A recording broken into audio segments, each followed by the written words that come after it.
제가 두 안목사님을 대를 이어서 담임 목사님으로 섬기게 되었습니다. 잘 모르시는 분도 계실지 모르겠는데 우리 안영주 목사님 부친 목사님, 뭐 더 정확하게 말씀드리면 이제 큰아버님 목사님 교회에 제가 이제 전도사로 있었거든요. 예. 예. 그때 안 목사님이 이제 중등부 학생이었습니다. 예. 그런데 이제는 안 목사님 교회에 제가 또 협동이 돼가지고 두 부자 목사님을 제가 담임으로 이렇게 섬기게 되었는데요. 하나님께서도 이렇게 만남의 복을 허락해 주셨습니다. 어저께 저희 학교에 오셨는데 제가 또 마침 학회가 있어가지고 어제 저희 여러분 제가 뵙지를 못했습니다. 죄송하고 다음에 저희 학교 오시면 제가 잘 모시겠습니다. 광교 호수 주변에 또 이렇게 좋은 곳이 있어서 혼자 오시면 안 되고요. 안 목사님하고 오셔야 특별한 대우를 받으실 수가 있습니다. 꼭 안 목사님과 같이 오시면 제가 좋은 곳에서 여러분을 섬기겠습니다. 안 목사님께서 이제 저게 종교개혁 주간인데 말씀을 좀 전해주면 좋겠다 그렇게 부탁을 하셔서 어떤 말씀을 전해야 될까 고민하던 중에 그 로마 가톨릭의 그 핍박을 받고 이제 피난 생활을 했던 그 종교개혁자들, 특히 이제 가장 대표적인 나라가 이제 스위스라는 나라로 피난을 갑니다. 나그네 인생을 사는 것이죠. 오직 그 예수님만이 구원의 길이고 하나님의 말씀을 우리 모든 사람들에게 주어진 말씀이라는 것을 믿었는데 이것 때문에 이제 핍박을 받고 어떤 분들은 이 성경이 모든 분들에게 읽혀지기를 바라는 마음으로 번역을 했거든요. 근데 번역했다는 이유로 이단으로 정죄당해서 로마 가톨릭이 화형으로 사형을 집행을 했습니다. 그래서 이제 그걸 피해서 특히 이제 프랑스에 있는 위그노 장로교인들이 스위스로 많이 비난을 가죠. 타 조국에서 평생을 거기서 살게 됩니다. 나그네 인생으로 신앙 때문에 믿음 때문에. 그래서 제가 이 고민을 하면서 이렇게 나그네 믿음으로 나그네 인생을 살았던 이 창세기의 족장 이야기를 가지고 오늘 종교개혁 주간에 여러분과 은혜를 나눴으면 좋겠다 하는 마음으로 오늘 이 본문의 말씀을 정했습니다. 제가 잠시 기도드리고 하나님 말씀 전하겠습니다. 사랑과 은혜가 풍성하신 하나님 아버지, 오늘 주께서 허락하신 이 특별한 하루, 매일매일 주시는 이 특별한 하루하루에 하나님께서 계획하신 또 은혜가 있는 줄로 믿습니다.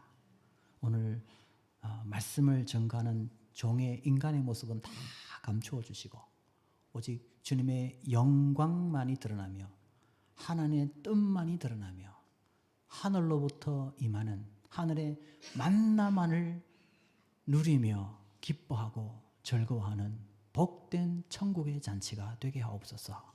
예수 그리스도의 이름으로 간절히 기도하옵나이다. 아멘.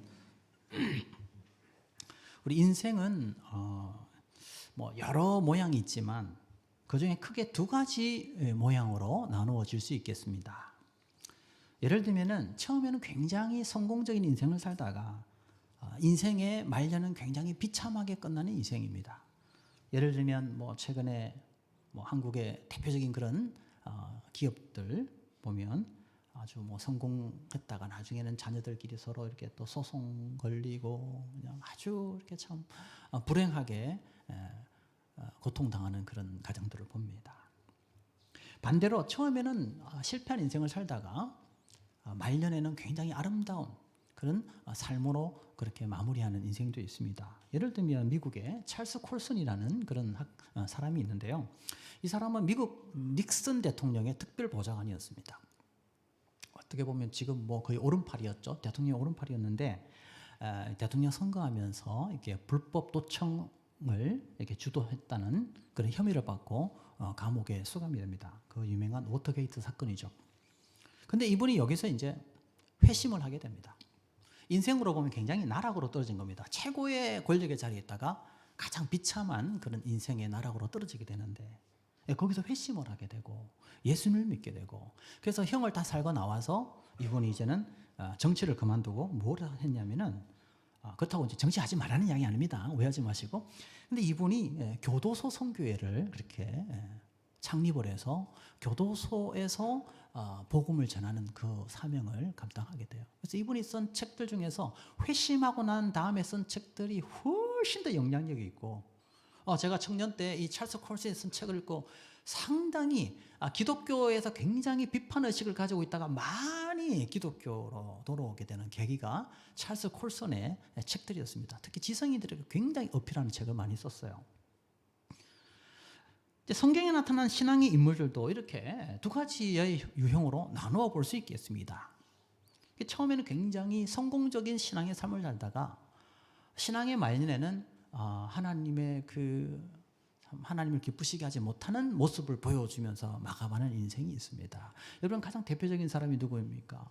노아입니다. 여러분 노아가 어떤 사람입니까? 다른 사람들은 다 믿지 않았지만 노아는 하나님의 심판을 믿고 그는 묵묵히 노아의 방주를 지었던 믿음의 사람이었고 그래서 하나님의 이 심판의 이 시대를 강력하게 선포했던 죄악이 만연했던 그 시대에 하나님의 심판을 강력하게 선포했던 믿음의 사람이었습니다. 그런데 나중에 말년은 어떠합니까? 그냥 술 먹고 그냥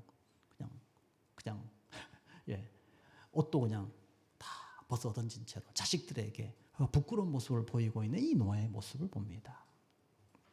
신약에도 비슷한 사람이 등장하는데요. 디모데후서 4장 10절에 보면 데마라는 사람이 나오는데 이 데마를 어떻게 묘사하느냐면 바울을 따르다가 나중에는 새 사랑을 사랑하여서 바울을 떠나버린 그런 사람으로 데마라는 인물을 소개하고 있습니다. 처음에는 바울을 따라서 열심히 복음을 전하고 바울을 섬기는 믿음의 사람이었습니다. 그런데 말년은 어떻게 됩니까? 떠나버립니다. 세상을 사랑해서. 자, 그러나 어떤 사람은 처음에는 참 하나님을 그렇게 기쁘시게 하지 못하고 참 믿음에서 많이 실패하다가 그러나 인생 후반기에는 정말 하나님을 위하여 진실되이 섬기다가 인생을 아름답게 마무리하는 그런 사람들도 있어요. 성경에 보면. 그런 가장 대표적인 사람이 누구냐면 바로 오늘 읽었던 본문에 나오는 야곱이라는 인물이에요. 여러분 야곱이라는 사람의 이름의 뜻 잘 아시죠? 발꿈치를 잡다라는 뜻입니다. 발꿈치를 잡다. 어떻게 잡았을까요?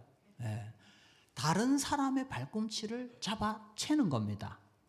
뭘 위해서? 자기의 이익을 위해서, 자기의 성공을 위해서라면 누구든지 발꿈치를 잡을 수 있는 사람. 그래서 나중에 그의 그래서 수단과 방법을 동원해서 발꿈치를 잡아채야 되니까 속이죠.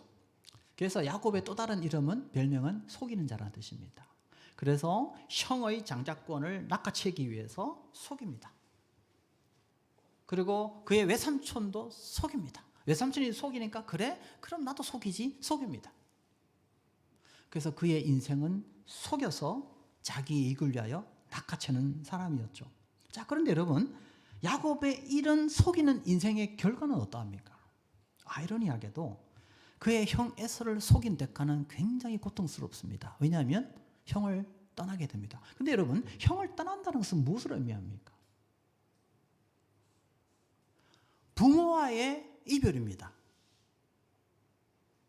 형이 장자기 때문에 부모는 형하고 산단 말이죠. 그러니까 야곱이 떠나야 돼.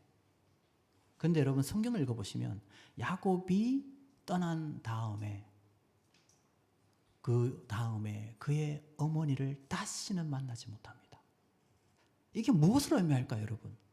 야곱이 살아가면서 야곱에게 가장 영향력을 주었던 부모는 누구였을까요? 제가 질문할 때 답을 다 알려드립니다. 누구일까요? 어머니죠. 어머니가 야곱을 특별히 사랑하고 야곱을 챙겨줬단 말이죠. 근데 그토록 야곱이 사랑을 받았고 야곱이 사랑했던 그의 어머니는 더 이상 만나지 못합니다. 형과의 갈등 때문에.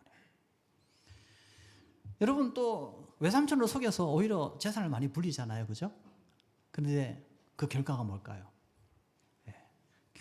그토록 사랑하는 그 라헬과 결혼하는데 시간이 많이 걸립니다. 더 큰 고통은 뭘까요?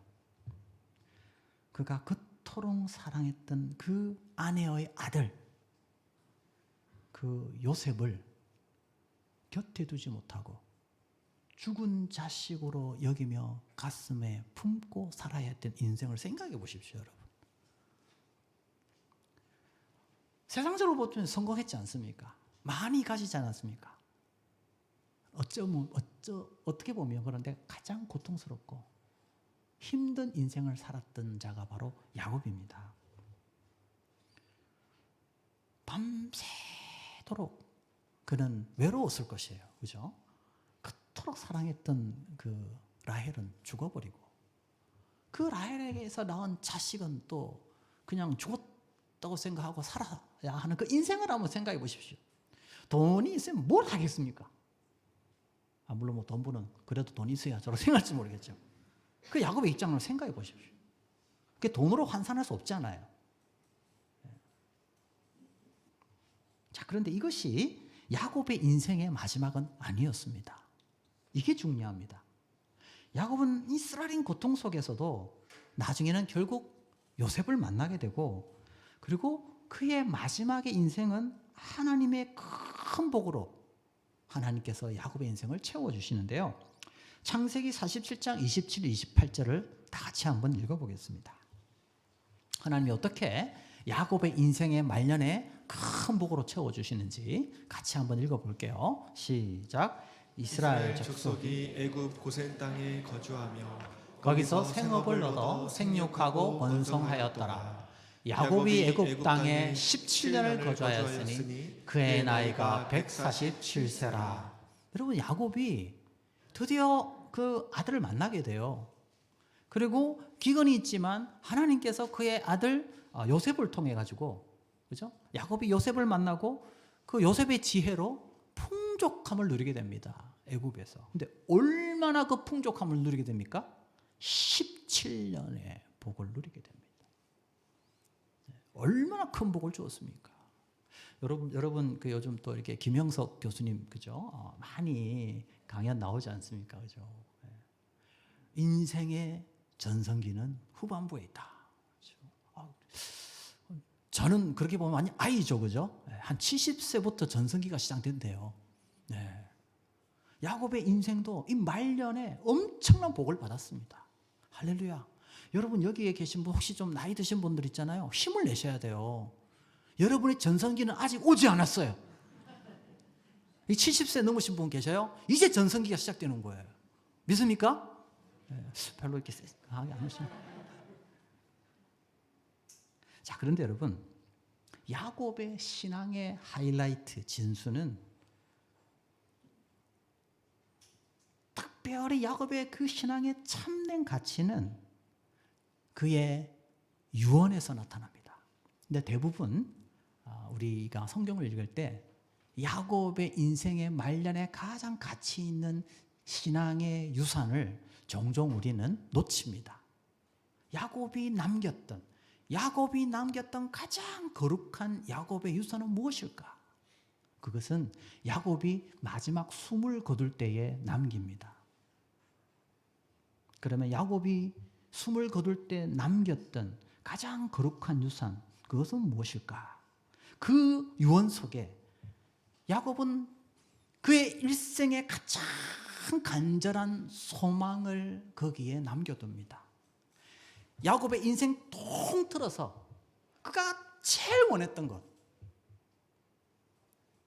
딱 한 가지를 남겨두고 떠납니다. 그러면 야곱이 죽을 때 딱 한 가지를 남겨뒀던 그 거룩한 유산은 무엇일까요? 보통 우리가 야곱 생각하면 죽기 전에 그죠? 자식들 모아놓고 이렇게 복을 위해서 기도를 하죠. 특히 이제 49장 10절에 보면은 유다를 통해서 통치자의 지팡이 나온다. 그래서 메시아가 나온다. 이런 그 정도만 생각합니다. 그런데 야곱이 그 아들을 위하여 복을 구한 다음에 남긴 유언에 대해서는 종종 우리가 간과하는 경향이 있어요. 자, 그러면 야곱이 마지막 남겼던 그 유언에 담겨 있는 야곱의 간절한 소망이 무엇이었을까? 죽기 전에 그 자식들에게 너네들 다른 건 모르겠는데 이거 딱 하나는 좀 알아줘. 내가 너희들에게 요거 하나는 제발 좀 물려주고 싶어. 라는 게 있었거든요. 그게 무엇이었을까? 우리 오늘 읽었던 본문인데요. 한 번 더 읽어보겠습니다. 창세기 49장 29절. 다 읽었으니까 한 구절만 읽어볼게요. 49장 29절. 같이 읽겠습니다. 시작. 그가 그들에게 명하여 이르되 내가 내 조상들에게로 돌아가리니 나를 햇사람 에브론의 밭에 있는 굴에 우리 선조와 함께 장사하라. 딱 마지막 죽기 전에 그가 했던 마지막 소원은 자기 자신을 지금 애굽에 있잖아요, 그죠? 애굽에 나를 매장하지 말고 그의 할아버지, 그의 아버지가 묻혔던 막벨라 굴, 햇사람 에브론의 밭에서 그의 할아버지 아브라함이 샀던 바로 그 막벨라 굴에 자신을 묻어달라는 거였습니다. 이 말이 도대체 무엇을 의미하는 것일까? 하고 싶은 말이 너무 많았을 거예요. 죽기 전에. 그죠? 얼마나 많았을까요? 내 이제 숨을 거두는데 얼마나 마지막으로 하고 싶은 말이 얼마나 많았겠어요. 근데 그걸 다 접어놓고 딱 한 가지만 남깁니다. 나를 할아버지, 아버지 묻혔던 바로 그 막벨라 굴에 나를 묻어달라. 그리고 숨을 거둡니다.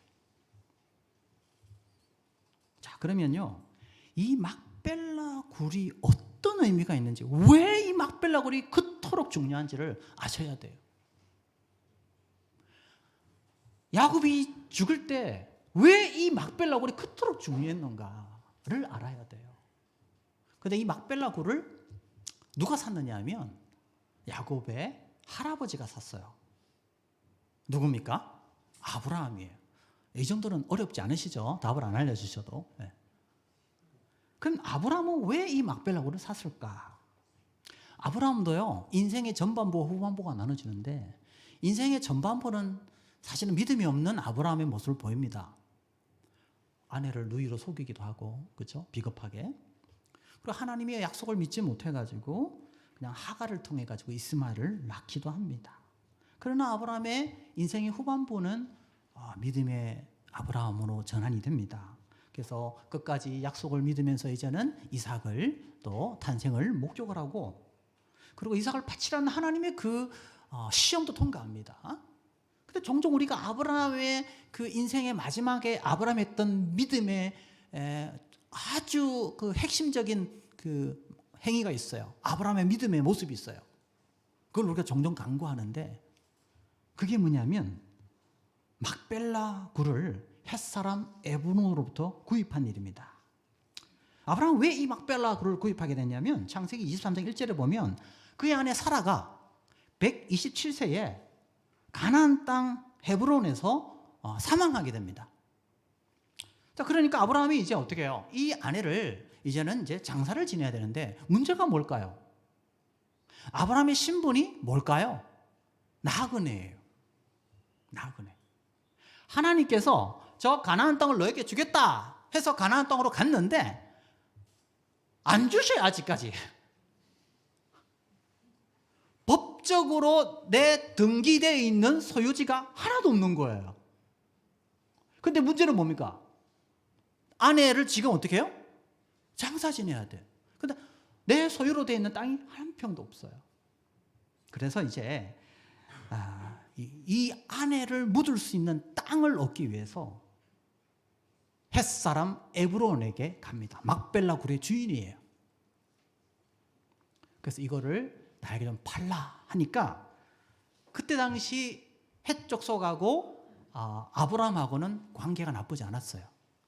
그러니까 에브론이 뭐라고 이야기하니까 그러면 그냥 너희 아내 여기서 장사 지낼 수 있도록 그 땅을 마음대로 쓰라고 합니다.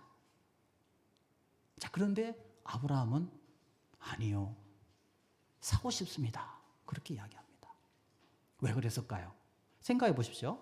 관계가 좋을 때는요, 사용권 허락하고 소유권하고는 다르잖아요. 예를 들어서 뭐 그런 일이 없겠지만 안 목사님하고 저하고 관계가 좋아가지고 그죠? 예?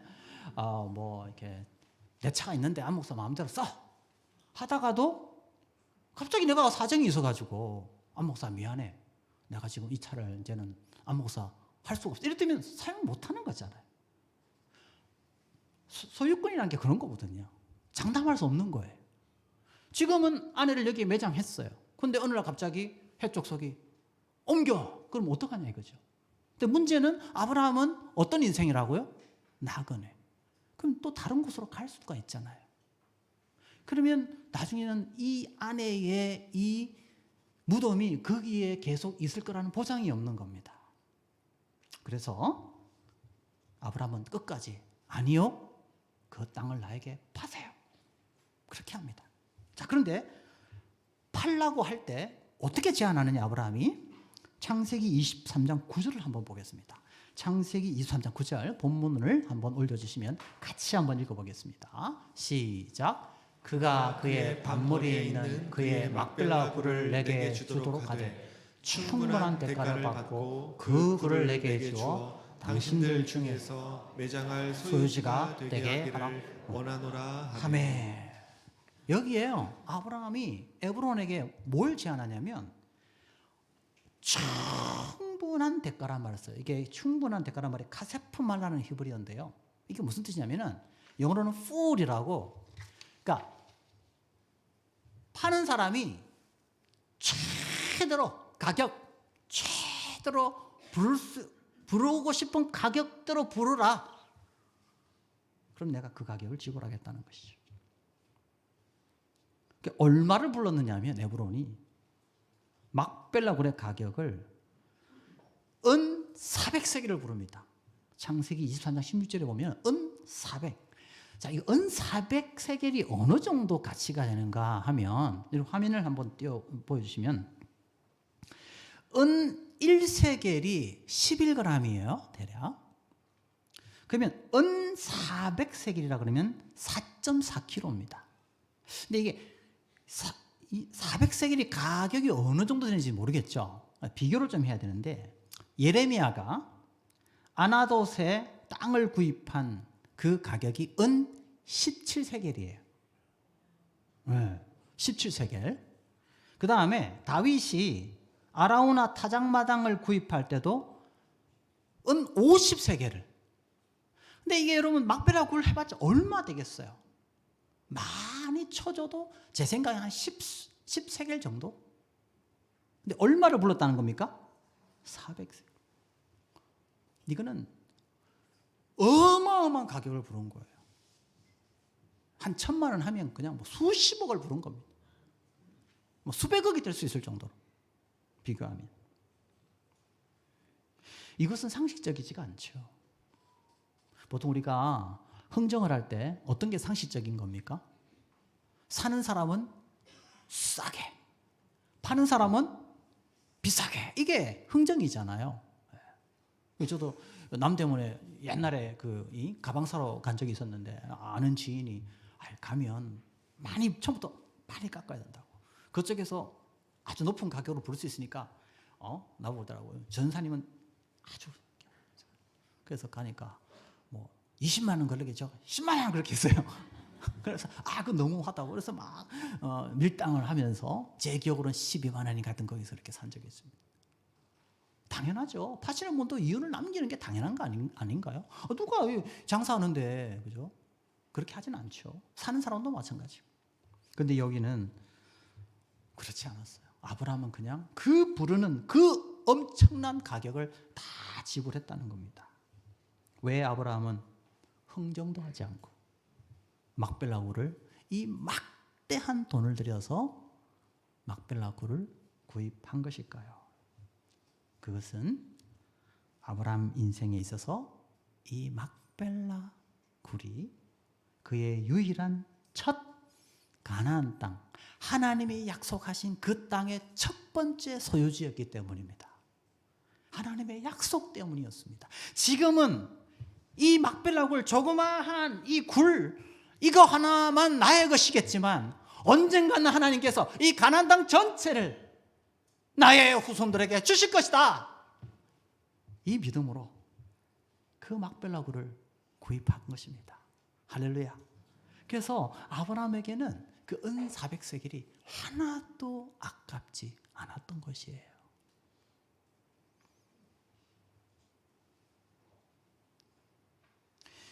아브라함은 이 아내를 거기에 매장한 다음에 무엇을 생각했을까요? 나도 이제 곧 이 아내를 따라갈 것이다. 나도 여기에 묻힐 것이다. 그럴 때 그의 아들 이삭에게 무엇을 알려주었을까요? 사랑하는 아들아, 나와 너의 어머니는 여기에 묻힐 것이다. 이 땅을 기억하라. 이 땅은 하나님께서 너와 너의 후손들에게 주실 땅이다. 너는 그 약속을 믿어야 된다. 라고 분명히 그 약속의 말씀을 전했으리라고 믿습니다. 왜냐하면 이삭도 나중에 어디에 묻힐까요?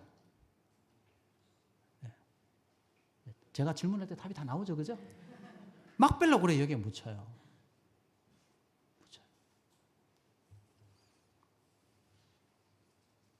가나안 땅을 주시겠다는 그 하나님의 약속을 아브라함은 끝까지 붙들었고, 아브라함은 인생의 마지막은 바로 이 약속에 붙들린 인생이었고, 이 아브라함의 이 약속에 대한 믿음은 그의 아들 이삭에게 전수되었고, 그 이삭의 믿음은 누구에게 전수되었겠습니까? 당연히 그의 아들 야곱에게 전수되었던 것입니다.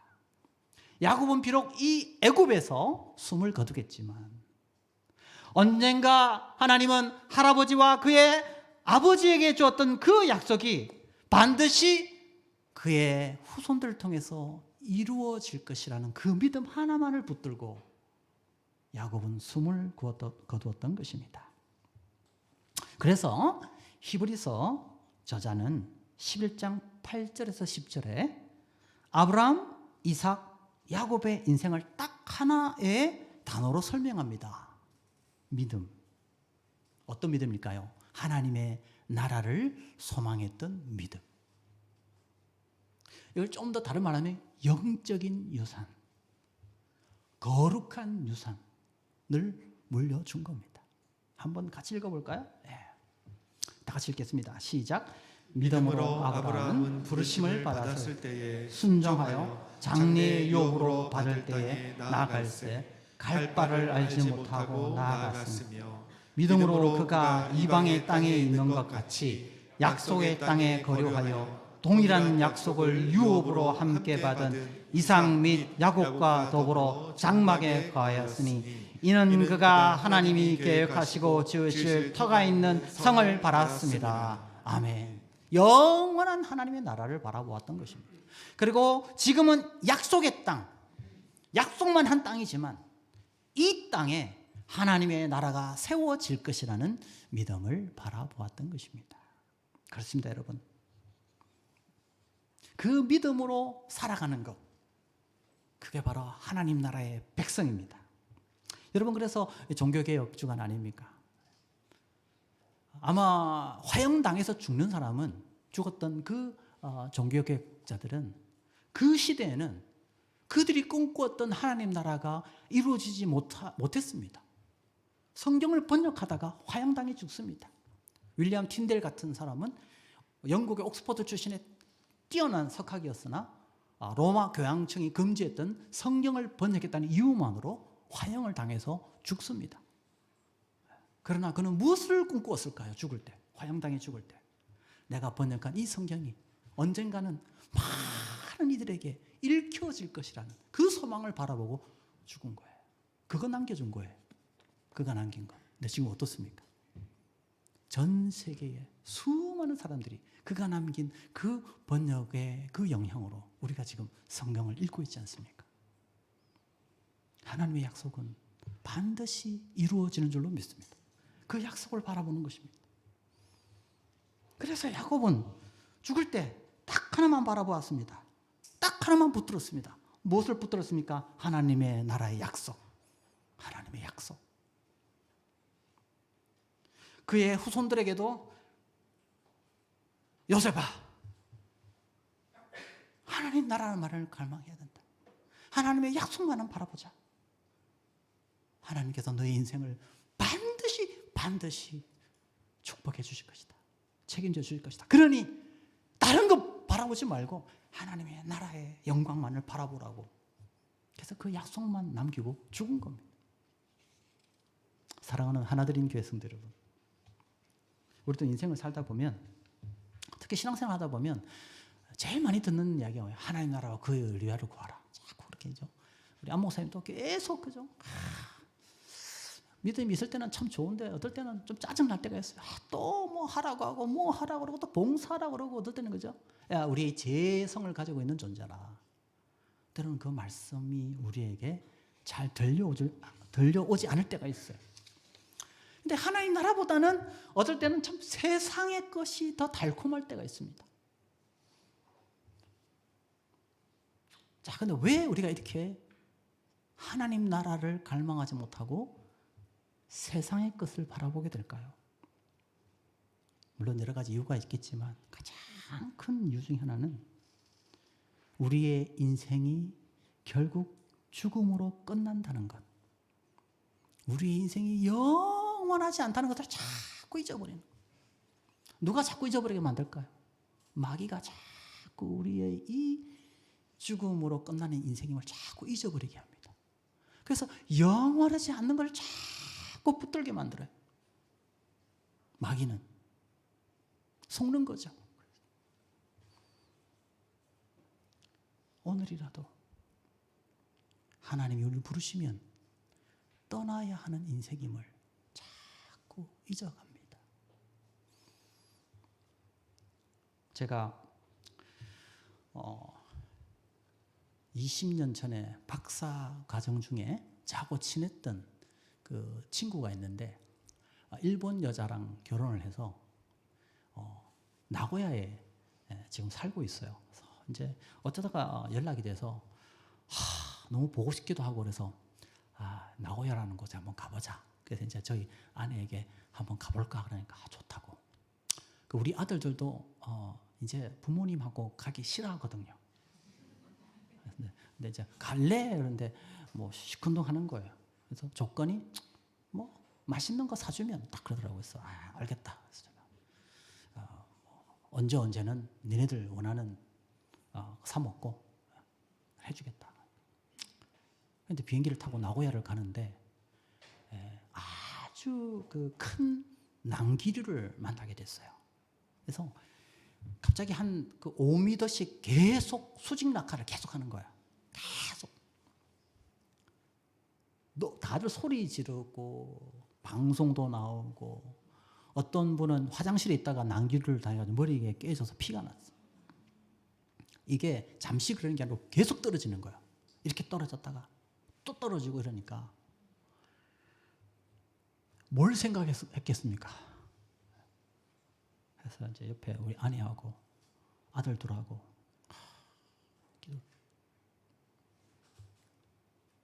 다행히 이제 낭기류를 잘 이제 헤쳐서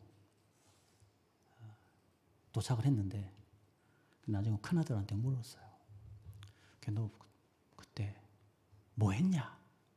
물으니까 지은 죄를 회개했대요.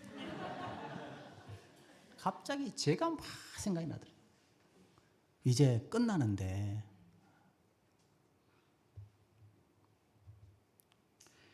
사랑하는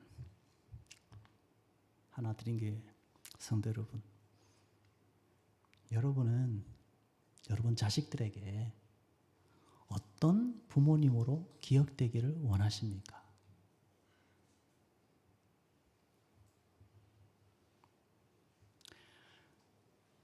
여기에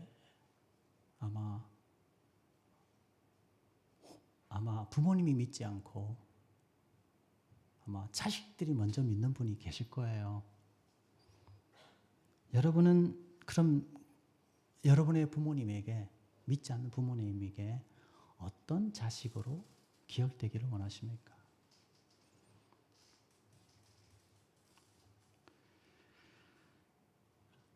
제가 작년에 제 이메일로 어떤 젊은 한 40대 정도 되는 여자분이 이메일이 왔어요.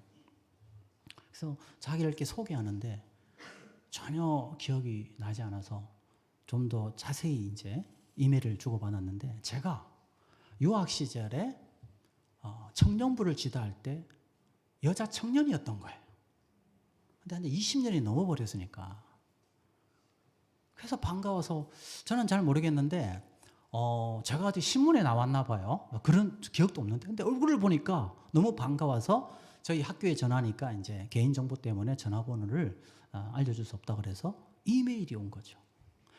그래서 반가워서 이제 이메일 주고받고 연락처 주고받고, 그래서 카톡을 이제 서로 연결해서 보니까 이제 기억이 나는 거예요. 그래서 아내하고 그 여청년 남편하고 만나서 식사를 하면서 청년부 시절에 그런 이야기를 주고받던 중에 이 자매가 어떤 자매였냐면 아버님이 주재원이시라서 한 곳에 있지 못했던 거예요. 그래서 호주에 있을 때 이제 부모님이 또 다른 곳을 가야 하니 교육 때문에 이 아이 혼자 그 호주에 남아서 고등학교, 대학을 다니게 됐어요. 혼자. 그래서 제가 이제 그 아이에게 물었어요. 야, 너 그 고등학교, 그 대학 다닐 때 혼자서 생활하기 힘들지 않았냐니까. 너무 힘들었대. 부모님 없이. 신앙생활 지키기는 더 힘들지 않았냐니까. 그건 더 힘들었대. 유혹이 너무 많으니까. 그 유혹을 어떻게 이겼냐? 이렇게 물었거든요. 그 아이가 딱 이야기를 해요. 자기를 위해서 날마다 기도하는 아버지의 얼굴이 떠오르더래요.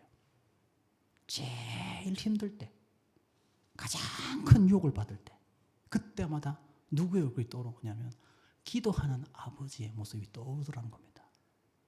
왜냐하면 이 자매에게 아버지는 기도하는 아버지였거든. 근데 아버지가 말을 많이 잘 안 하신대요. 근데 기도를 하신다. 그때 지금 이제 법대를 나와가지고 국제 변호사가 돼서 지금 이제 해외 기업에 근무하고 있는데 많이 반성을 했습니다. 그 다음부터 집에 가서 우리 아들들한테 이제 잔소리를 안 해야 되겠다 하면서도 할 때가 있어요. 근데 우리 아이에게 과연 나는 어떤 아버지로 비춰질까 생각을 했어요. 그리고 우리 부모님에게 나는 어떤 자식으로 비춰질까. 제가 처음 예수를 믿었거든요. 저희 가족에. 그래서 핍박을 많이 받았어요. 근데 지금은 이제 어머니도 예수님을 믿으시고, 과거에는 전도사 한다고 얼마나 저를 핍박을 했는지 모릅니다. 이거 하면 돈이 나오냐? 이걸 해서 뭐 할 거냐? 너무 많이 들었어요, 그 이야기를.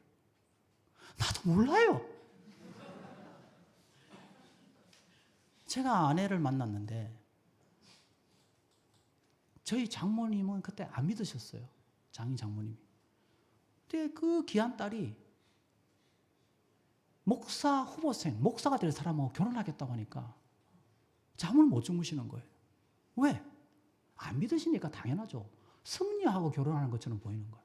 종교인이야, 종교인. 안 믿으시면 당연하죠. 당연한 거 아니에요, 그게. 근데 승려하고 결혼하면 딸이 인생이 어떻게 했어요? 목사 후보생, 종교인하고 결혼한단 말이에요. 우리 존경하는 아내님께서 저를 끝까지 선택해 주시고 포기하지 아니하시고 나를 지명해 주셔서 그 은혜로 결혼하게 됐어요. 근데 지금 우리 장모님께서 이제 믿음을 가지게 되시고 지금 권사님이 되셨어요. 교회에 가보니까 옛날에 생각했던 목사가 좀 개념이 달라지는 거예요. 신학대학원 교수라 그러니까 또 달라지는 거예요. 지금 너무나 저를 사랑해 주고 계셔요.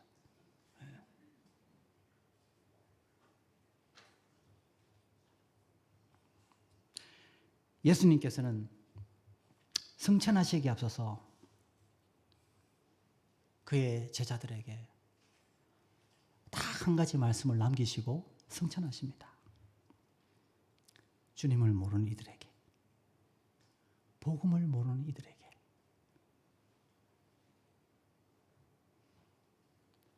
우리에게 임했던 예수 그리스도, 이 복음만이 그 생명을 살릴 수 있기 때문에 우리의 유일하신 소망 예수 그리스도를 전하기를 원하셨어요.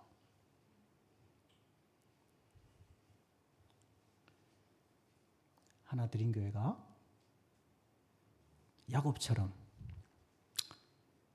또 그의 할아버지 아브라함처럼 이 주님의 하나님 나라 약속만을 붙들고 그리고 성천하실 때 남겨주신 예수님의 그 약속, 주님의 이 복음의 말씀만을 죽어가는 영혼들에게 나눠줄 수 있는,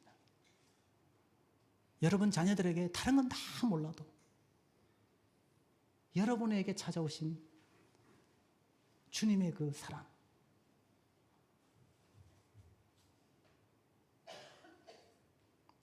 그것만을 여러분 자녀들에게 남겨주시기를 소원합니다.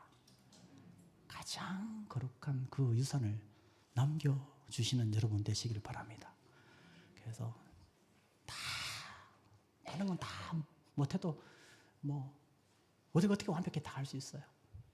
그러나 여러분 열심히 하셔서 돈도 물려줄 수도 있고 집도 물려줄 수 있고 여러분 주식도 물려줄 수 있어요. 근데 그러다가 아이에게 그리스도가 없다면 그런 유산이 무슨 의미가 있겠습니까? 반에서 1등을 하는데 예수를 모르고 있으면 그 1등이 무슨 의미가 있습니까? 좋은 직장을 가서 성공을 해서 높은 연봉을 받는데 가슴 터질 것 같은 이런 예수님의 사랑을 우리 자식이 모르면 무슨 의미가 있습니까? 그걸 물려줄 수 있는 하나드림교회 성도님 되시기를 주님의 이름으로 축복합니다.